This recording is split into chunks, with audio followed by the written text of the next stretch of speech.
No levanté la voz esa noche. No discutí. Ni siquiera me moví. Vi a mi hija de 6 años encogerse en su silla mientras mi hermana se reía del dispositivo en su oído. Y mi padre lo dejó pasar como si fuera una broma. Los tenedores seguían sonando. Las sonrisas seguían ahí. Yo seguí en silencio. Mi esposo no. Se levantó, caminó hacia la puerta y la abrió sin decir una sola palabra. Solo un límite. Lo que ellos no sabían era esto. Para la mañana siguiente, ese silencio lo cambiaría todo. Antes de contarte cómo, toca me gusta y comenta desde dónde estás viendo esto, y dime si alguna vez has protegido a tu hijo de tu propia familia. Me llamo Lily. Estoy en mis 30 y tantos, soy madre, esposa, y alguien a quien mi familia nunca ha sabido bien cómo ubicar. Siempre he sido la callada, la responsable. La persona que llega temprano, se va tarde y no pide mucho a cambio. Si me vieras en la calle, no pensarías mucho de mí, ropa sencilla, sin joyas llamativas, un rostro tranquilo que la gente confunde con debilidad. Yo los dejo. Esa noche, estábamos organizando una cena en nuestra casa. Nada especial. Solo una mesa larga, comida que había cocinado desde temprano por la tarde, y el zumbido bajo de la campana de la estufa que nunca termina de apagarse. Mi hija Emma estaba sentada a mi lado, moviendo las piernas debajo de la silla, con los dedos rozando el pequeño dispositivo auditivo detrás de su oreja. Apenas lo había empezado a usar unas semanas antes. Cada mañana, frente al espejo, inclinaba la cabeza y preguntaba: «¿Se ve raro hoy?». Y cada mañana yo le decía la verdad. «Se ve como tú». Emma tiene 6 años. Es curiosa, dulce. Ahora escucha el mundo de una forma diferente y está aprendiendo a confiar en él otra vez. Hemos estado practicando sonidos en la mesa de la cocina, el clic de una pluma, el temporizador del horno, mi voz cuando le susurro su nombre. Esa noche estaba orgullosa. Quería que todos vieran lo valiente que estaba siendo. Mi hermana Rachel llegó tarde, como siempre. Risa fuerte, mirada afilada. Recorría la habitación como si estuviera revisando precios, midiendo, juzgando. Mis padres la siguieron, acomodándose como si todo fuera familiar, cómodo, predecible. Mi hermano casi no levantó la vista del teléfono. Al principio, la conversación fue segura: trabajo, tráfico, unas vacaciones próximas de alguien. Emma se inclinó hacia mí y susurró cuando escuchó su nombre cruzar la mesa. Su rostro se iluminaba cada vez que lograba captar una palabra por sí sola. Entonces Rachel notó el dispositivo. No preguntó. No bajó la voz. Lo señaló, inclinó la cabeza y sonrió de esa forma que siempre me tensaba el estómago. La mesa se quedó en silencio por un segundo. No de esos silencios incómodos, sino de esos que esperan. Respondí antes que alguien más. Tranquila, medida. Expliqué qué era, por qué Emma lo necesitaba, lo bien que estaba progresando. Mantuve la voz firme porque, estúpidamente, creí que la claridad sería suficiente. La sonrisa de mi madre se tensó. Mi padre se recargó en la silla. Emma dejó de mover las piernas. Sentí que algo cambiaba en la habitación. No fuerte, no repentino, solo un cambio sutil, como cuando baja la presión del aire antes de una tormenta que aún no ves. Y aún así, seguí sentada. Aún así, intenté sostener el momento. No me di cuenta de que ese era el último minuto normal que íbamos a tener. Rachel no se rió de inmediato. Primero se inclinó hacia adelante, entrecerrando los ojos como si intentara resolver un rompecabezas que no respetaba.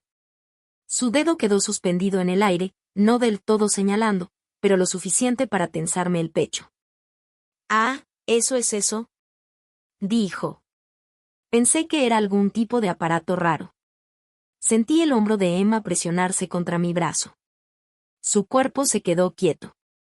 Ese tipo de quietud que no es calma, sino cuidado. Volví a explicar, más despacio esta vez, que hacía el dispositivo, cómo ayudaba a Emma a escuchar ciertas frecuencias, como no era una fase ni algo que simplemente se le iba a quitar. Elegí mis palabras como siempre lo hacía con mi familia, recortando lo emocional, quedándome con hechos, con bordes limpios, sin espacio para malentendidos. Rachel sonrió y negó con la cabeza. Es tan pequeña, dijo. Se siente, triste. La palabra quedó suspendida en el aire, triste. Mi madre alcanzó su vaso de agua, bebió un sorbo y lo dejó sobre la mesa con una precisión excesiva. La gente nota estas cosas, dijo, sin mirar a Emma. Los niños pueden ser crueles. Quise preguntarle a quién exactamente creía que estaba siendo cruel en ese momento. Pero en lugar de eso, respiré hondo por la nariz y conté en silencio, como había aprendido a hacer hacía años. Mi padre soltó una risa corta. No cálida, tampoco malintencionada, solo despectiva. Vamos, dijo. No es como si alguien le estuviera atacando. Solo estamos hablando. Rachel levantó su vaso. Exacto. Solo es una conversación. Los dedos de Emma subieron a su oído. Tocó el dispositivo y luego bajó la mano, como si la hubieran sorprendido haciendo algo incorrecto. Volví a hablar. Mi voz no temblaba, pero se sentía más delgada. Ella entiende más de lo que creen. Fue entonces cuando mi padre suspiró, largo y exagerado, como si yo estuviera arruinando la noche a propósito. Movió la mano, palma hacia arriba. Lily, dijo, te lo estás tomando demasiado personal. Es una broma. Necesitas relajarte. La palabra broma cayó más pesado que todo lo que Rachel había dicho. Porque las bromas no hacen que una niña baje la mirada y deje de comer. Las bromas no hacen que el cuarto se sienta más pequeño. Mi madre asintió, aliviada. Tiene razón, añadió. Nadie lo dice con mala intención, pero quizá, para el futuro podrías buscar algo menos evidente, solo para hacer las cosas más fáciles. ¿Más fáciles para quién? Abrí la boca, y la cerré. Sentí la presión familiar en el pecho, el viejo instinto de suavizar todo, de proteger a los demás del malestar. Lo había hecho toda mi vida, hacerme pequeña para que el cuarto pudiera seguir en paz. Al otro lado de la mesa, los ojos de Emma estaban vidriosos. No estaba llorando. Estaba intentando no hacerlo. Se inclinó hacia mí y susurró tan bajo que casi no la escuché. ¿Hice algo mal? En ese momento, todo dentro de mí dejó de negociar. No respondí de inmediato. Puse mi mano sobre la suya, cálida y firme. Aunque el pulso me retumbaba en los oídos, miré alrededor de la mesa, la expresión impaciente de mi hermana, los rostros expectantes de mis padres, esperando que yo lo dejara pasar, que cooperara, que sonriera. Y entendí algo con claridad brutal: si hablaba, nada cambiaría. Así que me quedé en silencio. Y en ese silencio, algo se movió. No en ellos. En mí. El silencio no duró mucho. Mark empujó su silla hacia atrás, no de golpe, solo lo suficiente para que las patas rasparan suavemente el piso. Ese sonido atravesó la habitación mejor que cualquier grito. Se levantó, acomodó las mangas y caminó hacia la puerta principal. Sin discurso. Sin advertencia. La abrió y se hizo a un lado. Al principio nadie se movió. Mi padre soltó una risa insegura, como si esto fuera una pausa extraña en una obra que no entendía. Rachel rodó los ojos y murmuró algo entre dientes. Mi madre apretó la servilleta con más fuerza, con confusión en el rostro. Mark no los miraba. Solo miraba la puerta abierta. Fuera, dijo en voz baja. Solo una palabra. Calma. Definitiva. Ahí la habitación se fracturó. Rachel se levantó de inmediato, ofendida, con la voz afilada. Mis padres la siguieron, hablando encima del otro, insistiendo en que esto era dramático, innecesario, vergonzoso. Alguien dijo la palabra familia como si fuera un escudo. Mark no se movió. Pasaron junto a mí sin mirarme. Cuando la puerta se cerró, la casa quedó en silencio. No tenso. Vacío. Un silencio que se siente ganado. Emma soltó un pequeño jadeo. La cargué en mi regazo. Su cuerpo se encogió, como si estuviera preparándose para que algo más saliera mal. ¿Están enojados conmigo?, preguntó. No, respondí de inmediato. Mi voz me sorprendió. Sonaba más firme de lo que me sentía. Ellos están equivocados. Ella asintió, como si quisiera creerme. Esa noche, después de que Mark acostó a Emma y esperó hasta que su respiración se volvió constante, bajé sola. No encendí las luces. Me senté en el escritorio de la sala, el mismo que normalmente uso para pagar cuentas cuando todos duermen. Abrí mi laptop. La pantalla se encendió, familiar, común. Una hoja de cálculo simple, filas y columnas que había construido durante años. Nada dramático a primera vista. Solo números, fechas, notas que había escrito para mí y que nunca pensé que alguien más vería. Pagos de colegiatura, gastos médicos, transferencias mensuales. Todo silencioso. Todo constante. Desplacé la pantalla lentamente. Recordé la primera vez que añadí una línea, una pequeña, solo ayuda. Me dije a mí misma, temporal. Luego otra. Y otra. Se volvió rutina, como respirar.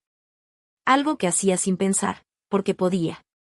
No se lo había dicho a nadie. No porque estuviera ocultándolo, sino porque no quería que importara. Hice clic en el portal del banco. El cursor parpadeaba, esperando. No sentía enojo. No sentía venganza. Me sentí clara. Empecé a cancelar los pagos uno por uno. Sin drama, sin mensajes adicionales, solo confirmaciones apareciendo en silencio en la pantalla. Cada clic se sentía como aflojar un nudo que había cargado durante años. Cuando cerré la laptop, la casa seguía en calma. Arriba, Emma dormía profundamente, su aparato auditivo descansando en la mesita junto a su libro favorito. Para la mañana, el silencio iba a alcanzar mucho más allá de estas paredes, y finalmente lo notarían. La primera llamada llegó poco antes de las 7. Yo estaba en la cocina, descalza sobre el piso frío, vertiendo cereal en un plato, mientras Emma estaba sentada en la barra, tarareando suavemente. Le gustaba hacer eso ahora, probar sonidos, jugarlos, estirarlos en el aire para ver cómo se sentían. Mi teléfono vibró contra la barra. No lo miré. Una segunda llamada, luego una tercera. Mark me miró por encima de su taza de café. Negué ligeramente con la cabeza. Aún no. Emma inclinó la cabeza. ¿Está fuerte? Preguntó. No, le dije. Puede esperar. Para cuando la llevé a la puerta y vi cómo subía al autobús escolar, el teléfono ya no vibraba, ahora se iluminaba sin parar. Llamadas perdidas. Mensajes apilándose uno sobre otro. Ese tipo de urgencia que solo aparece cuando algo en lo que dependes deja de existir de repente. Manejé de regreso a casa despacio. Cuando entré, el silencio se sentía diferente al de la noche anterior. Más pesado. Cargado. Como el aire antes de que una tormenta finalmente estalla. Me senté en el escritorio y tomé el teléfono. El primer mensaje era de mi madre. Debe haber un error. La escuela llamó. Dicen que el pago no pasó. Respondí con calma. No hay error. Los 3 puntos aparecieron. Desaparecieron. Volvieron a aparecer. Luego llamó Rachel. Contesté. ¿Qué hiciste? Exigió. Sin saludo, sin pausa. Detuve los pagos, dije. ¿Qué pagos? Su voz tembló apenas lo suficiente para confirmar que ya lo sabía. Los que he estado haciendo durante años. Silencio. Largo. No es gracioso, Lily, dijo. La escuela dice que debemos una cantidad enorme. Estoy segura de que sí. Se rió, cortante. No puedes hacer algo así. La educación de Sofía y Nathan no es un juego. Me recargué en la silla y miré por la ventana. La calle estaba quieta. Normal. No es un juego, dije. Es una responsabilidad. Y es tuya y de tu esposo. Su respiración se aceleró. No estás diciendo cosas con sentido. Entonces dejé de suavizarlo. Las colegiaturas, las de ambos niños, las he estado pagando yo. Silencio otra vez. Eso no es posible, dijo al fin, firme. Casi sonreí. Trabajo en tecnología médica, respondí. Eso es todo lo que necesitaba saber. Pero lo que realmente hago, ha ido muy bien. Su voz bajó. ¿Qué tan bien? Lo suficiente para pagar escuela privada, aparentemente. Susurró mi nombre como si eso la anclara a la realidad. Esto es una locura. Anoche fue una broma. Estás exagerando todo.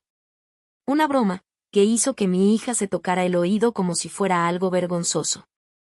Y eso no fue lo que quise decir, dijo rápido. No sé qué quisiste decir, respondí. Pero sí sé lo que pasó. Empezó a hablar rápido, disculpas si lo siento, explicaciones sin responsabilidad, promesas de que hablaría con los niños, de que estaban estresados, de que no era justo castigarlos. No los estoy castigando, dije. Me estoy alejando. Corté la llamada. Luego llamó mi padre. No gritó. Eso me sorprendió. ¿Qué está pasando? Preguntó tenso. Tu madre está alterada. El club llamó. El consultorio del doctor también. Sí, dije. Cancelé todo. Rió, incrédulo. ¿Todo? La membresía. Los gastos médicos extra. El apoyo que he estado dando a tu hijo. Todo. Silencio largo. ¿Por qué harías eso? Preguntó al fin. Por algo tan pequeño. Cerré los ojos. ¿Pequeño? Dije. Mi hija me preguntó si estaba rota. Exhaló con fuerza. Estás siendo emocional. No, respondí. Estoy siendo clara. Nunca nos dijiste que estabas pagando todo eso, dijo. ¿Cómo íbamos a saber? Exactamente, respondí. No lo sabían. No preguntaron. No les importó. Probó otra vez. Somos familia. La palabra se sintió delgada. La familia no se burla de una niña, dije. La familia no sugiere esconder dispositivos médicos para verse mejor. La familia no se beneficia en silencio y luego desprecia a quien sostiene todo eso. Se quedó callado. He estado cubriendo aproximadamente la misma cantidad cada mes durante años, continué. Siempre llevo registro. No tienes que hacer esto, dijo, más suave ahora. Podemos hablar. Ya hablamos, respondí. Anoche me dijiste que me relajara. Mi madre tomó el teléfono. Su voz ya venía quebrada. No lo dijimos así. ¿O entonces, cómo lo dijeron? No respondió. No dejé de apoyarlos por enojo, dije. Lo hice porque entendí algo. No me respetaban. Respetaban lo que creían que no podía hacer. Lloró. Amamos a Emma, dijo. Y el amor no es lo que se dice después, respondí. Es lo que se hace en el momento. Corté antes de que pudiera preguntar lo que sabía que iba a preguntar. El último en llamar fue mi hermano. Sonaba en pánico. Mi cuenta está en números rojos, dijo. El pago no pasó. Necesito saber qué está pasando. Detuve los pagos, dije. ¿Qué pagos? Los de tu préstamo de negocio. Eso no es posible, dijo él rápidamente. Yo nunca pedí un préstamo a través de ti. Tú pediste un préstamo al banco, respondí. Yo hice los pagos. Su voz bajó hasta casi convertirse en un susurro. ¿Por cuánto tiempo? Años. Dios mío. Empezó a explicar de inmediato cómo pensó que el banco había ajustado algo. Cómo asumió que todo estaba bien. Como nunca lo cuestionó. Yo te dije, respondí. Solo que no te diste cuenta. Se disculpó una y otra vez. Prometió arreglarlo. Prometió hablar con Rachel. Con nuestros padres. No estoy haciendo esto para darte una lección, dije. Lo estoy haciendo porque ya no voy a seguir siendo invisible. Cuando las llamadas finalmente se detuvieron, la casa volvió al silencio, pero esta vez no se sentía vacía. Se sentía equilibrada. Esa tarde, fui por Emma a la escuela. Corrió hacia mí sonriendo, contándome sobre un sonido que había escuchado durante la clase de lectura, una campana que nunca había notado antes. ¿La escuchaste tú sola? Le pregunté. Ella asintió con orgullo. Sí. Esa noche la acosté. Me miró con atención, como lo hacen los niños cuando deciden si pueden preguntar algo importante. ¿Siguen enojados?, preguntó. Le acomodé el cabello. Están lidiando con sus propios sentimientos. Lo pensó un momento. No me gustan sus bromas. Sonreí suavemente. No tienes que hacerlo. Cuando se durmió, me quedé en la puerta por un largo rato. Los días siguientes fueron exactamente lo que uno esperaría, consecuencias llegando sin aviso, ajustes obligados, enojo convirtiéndose en realidad. Nadie me pidió que restaurara los pagos. Finalmente entendieron que el silencio que habían dado por sentado era lo que sostenía todo. Y cuando desapareció, ya no se pudo fingir lo contrario. El impacto no llegó todo de golpe. Llegó en actualizaciones discretas, información de segunda mano y cambios que nadie anunciaba en voz alta. Rachel sacó a sus hijos de la escuela privada. Lo supe por mi madre, que lo mencionó con cuidado, como si estuviera probando que tanto seguía firme el suelo. Nuevas rutinas, trayectos más largos, menos espacio para extras. No se quejó, no conmigo. Mis padres cancelaron membresías que habían mantenido por años. Mi madre cambió de médico. Mi padre vendió su coche y compró algo práctico, común, el tipo de ajustes que yo había estado haciendo durante años sin que nadie lo notara. Mi hermano aceptó un trabajo que antes habría considerado por debajo de él. Dejó de hablar de potencial y empezó a hablar de estabilidad. Nadie me pidió ayuda. Y eso importaba. Redirigí el dinero en silencio, como siempre había hecho todo. Hacía programas que ayudaban a niños como Emma a recibir apoyo auditivo antes. Hacía familias que no tenían el lujo de fingir que las necesidades médicas eran opcionales. Se sentía correcto. Limpio. En casa, el cambio fue más suave. Emma dejó de preguntar si su aparato se veía raro. Un día llegó con un dibujo, 3 figuras de palitos. Yo, Mark y ella. Sin explicaciones, sin duda. Esta es mi familia, dijo. Y entendí entonces algo con claridad: los límites no destruyen familias, las revelan. El aparato de Emma ya no es algo que ocultamos. Es parte de cómo enfrenta el mundo, segura, sin disculpas. Si esta historia te resonó, dale like, compártela desde donde la estás viendo y dime, ¿alguna vez has tenido que proteger a alguien que amas de tu propia familia?